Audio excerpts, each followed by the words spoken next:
तो दोस्तों, स्वागत है आपका क्विक चैनल में। तो आज का हमारा क्वेश्चन है यूनिक नंबर ऑफ ऑकरेंसेस। तो ये क्वेश्चन कह रहा है कि हमारे पास एक एरे दिया हुआ है, हमें चेक करना है कि क्या किसी भी नंबर का नंबर ऑफ ऑकरेंसेस किसी दूसरे नंबर के नंबर ऑफ ऑकरेंस से मैच कर रहा है या नहीं।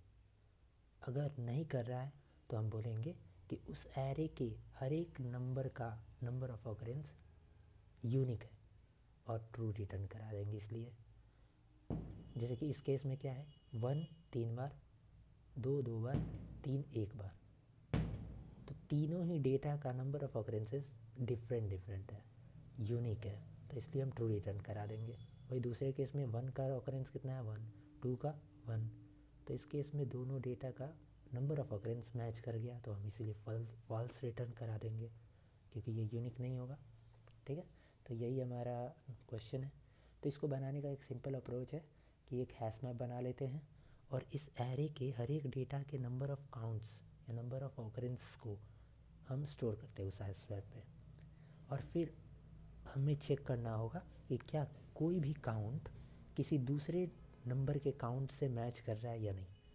तो इसके लिए हम नॉर्मल एक और हैश मैप बनाकर उसमें हम डेटा को स्टोर कर सकते हैं, जैसे कि काउंट को ही। जैसे कि हमारे पास एक समझ लीजिए 1 का 3 है, नंबर ऑफ ऑकरेंसेस 2 का 2 है, और एक ले लेते हैं 3 का 1 है। तो इस केस में हमारा एक हैश मैप तो ये कंटेन कर लेगा 1 2 3 डेटा का नंबर ऑफ ऑकरेंसेस 3 2 1 हो गया। दूसरा एक हैश मैप बनाते हैं, वो क्या करेगा कि इस 3 2 1 को स्टोर करेगा और 3 को देखेगा कि क्या कभी दूसरी बार ये रिपीट कर, अगर यानी कि नंबर ऑफ़ टाइम्स ये जितनी बार रिपीट करेगा हम इसके डेटा में यानी कि सेकंड पार्ट में अपडेट करते जाएंगे, +1 करते जाएंगे। तो जैसे ही हम यहाँ पे गए इस पार्ट को देखते हैं, इस हैश मैप के 3 कितनी बार है, 1, तो 1 लिख दिया। फिर 2 कितनी बार है, तो 2 भी इसमें केवल एक ही बार है। फिर नेक्स्ट टाइम जब 1 करते हैं तो 1 भी एक ही बार है। तो इसमें हम देखते हैं कि किसी भी डेटा का नंबर ऑफ ऑकरेंस इस केस में 1 से ज़्यादा नहीं है। अगर 1 से ज़्यादा हुआ तो उस केस में हम रिटर्न करा सकते हैं कि रिपीट कर रहा है, क्योंकि नंबर ऑफ़ काउंट्स, जैसे कि इसमें एक और हम डेटा लगा दें 4 के लिए 2 बार रिपीटेशन है, तो इस केस में हमारा क्या होगा, 3 के लिए तो एक बार आया, इस हैश मैप का सेकेंड पार्ट में 3 एक बार आ रहा है तो एक बार, 2 कितनी बार आ रहा है, तो 2 बार, तो इस केस में 2 आ गया यहाँ पे। तो इस केस में हम देखते हैं कि एक से ज़्यादा काउंट्स अगर आता है तो इसका मतलब कि उस डेटा में रिपीटेशन था, नंबर ऑफ ऑकरेंसेस में रिपीटेशन था।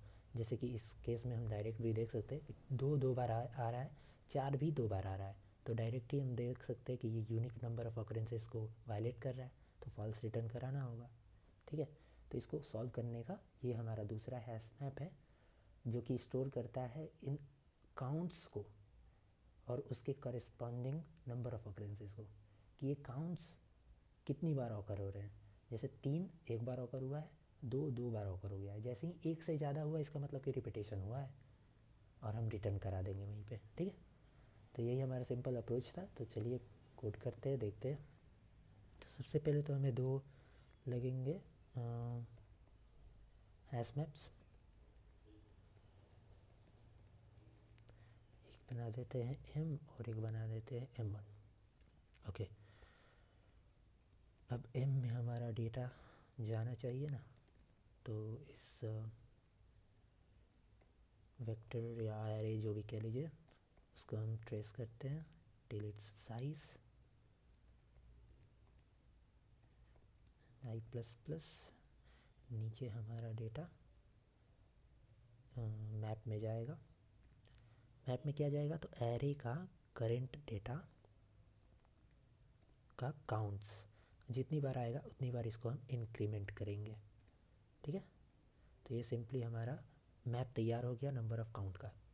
अब हम क्या करते हैं, एक और हैश मैप बनाएंगे ना। ये हैश मैप क्या करेगा, इस पहले वाले हैश मैप के सेकेंड पार्ट को हमें रीड करना है। ठीक है, और उसको स्टोर करना है दूसरे वाले हैश मैप में, ठीक है। तो इसमें हम लगा सकते हैं एक रीडर फॉर m। अब इस x में हमारा m का हर एक डेटा आ गया, ठीक है। अब क्या करते हैं, m1 के डेटा को अपडेट करना है और इसमें डेटा जाएगा कौन सा, तो ये x का सेकेंड पार्ट जाएगा, ठीक है। हैश मैप में हैश मैप को ट्रेस करने का ये तरीका है ना, x डॉट फर्स्ट मतलब उसका पहला पार्ट, सेकेंड मतलब दूसरा पार्ट। हमें दूसरा पार्ट चाहिए, ये पार्ट चाहिए, और चेक करेंगे। पहले ही हम चेक कर लेते कि क्या ये दूसरा पार्ट जो है x के दूसरे पार्ट के लिए m1 में पहले से कोई डेटा है। अगर पहले से तो नॉर्मली 0 ही रहेगा, और अगर ये 1 से बड़ा हुआ तो हम डायरेक्ट ही रिटर्न करा देंगे। हालांकि पहले देख रहे हैं इसलिए 0 से बड़ा पहले से रहा तभी करा देंगे, ठीक है।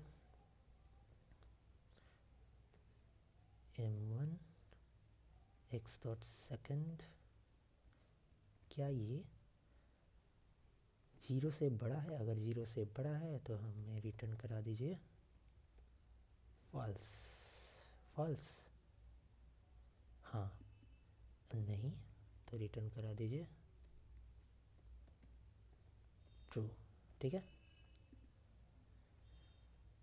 हाँ, तो ये देखिए मैंने यहाँ पे 0 से बड़ा क्यों देखा, क्योंकि हमारा ये पोर्शन में डेटा अपडेट हो रहा है यहाँ पे। अगर हम इसको यहाँ पे लिखते अपडेट करने के बाद, तब यहाँ पे हम 1 को चेक करते कि क्या 1 से बड़ा है। लेकिन फालतू का अपडेट करना ही क्यों है, इसलिए हम पहले ही इसको चेक कर लेते हैं। अगर 0 से बड़ा हुआ तो अपडेट करने का ज़रूरत नहीं है, वैसे भी रिटर्न करा देना है, ठीक है। 0 से बड़ा का क्या मतलब कि अगर ये 1 हुआ तो अब हमारा दूसरा बार भी अगर ये 3 ही आ गया तो इसका मतलब होगा क्या कि रिपीटेशन हो रहा है। जैसे ये 1 से बड़ा है ना 2, तो ये कब हो रहा है, जब अपडेट कर रहे हैं। तो हम अपडेट ही नहीं करेंगे, 1 के बाद अपडेट करने का क्या ज़रूरत। 1 के बाद अगर हम अपडेट करते हैं इसका मतलब होगा कि रिपीटेशन हो रहा है, तो डायरेक्ट ही हम यहाँ पे रिटर्न करा दिए बिना अपडेट किए ही। फालतू का एक स्टेप क्यों लेना, इससे टाइम कॉम्प्लेक्सिटी थोड़ा इंक्रीज होती है, अच्छी होती है, इंक्रीज क्या अच्छी होती है, ठीक है। तो ये हमारा कोड तो हो गया, देखते हैं कुछ एरर नहीं ना इसमें, नहीं, ठीक है, परफेक्टली रन हो गया। सबमिट करके देखते हैं, ओके। तो ये हमारा कम्प्लीटली रन हो गया, और इसका टाइम कॉम्प्लेक्सिटी बिगो n है, ठीक है। क्योंकि हम एक बार एरे को ट्रेस कर रहे हैं तो n टाइम ले रहा है, फिर दूसरी बार जब हैश मैप को ट्रेस कर रहे हैं तो हमारा n ले रहा है, तो बिगो n प्लस n हो रहा है, जो कि ओवरऑल बिगो n हो रहा है, ठीक है। अगर हम इसको दूसरे अप्रोच से बनाएं तो भी बन सकता है। कैसे कि दूसरा वाला के लिए हम क्या करेंगे, दूसरा हैश मैप ना बनाकर हम पहले हैश मैप के दूसरे डेटा के अकॉर्डिंग उसको सॉर्ट कर देंगे, और अगर सॉर्ट हो जाता है तो कंटिन्यूस में चेक करेंगे कि कोई डेटा रिपीट नहीं ना हो रहा है सॉर्टेड ऑर्डर में, तो वो n log n टाइम ले लेता है। और ये जो हमने बनाया ये बिगो n में हुआ, ठीक है। So that's it for this question, see you again.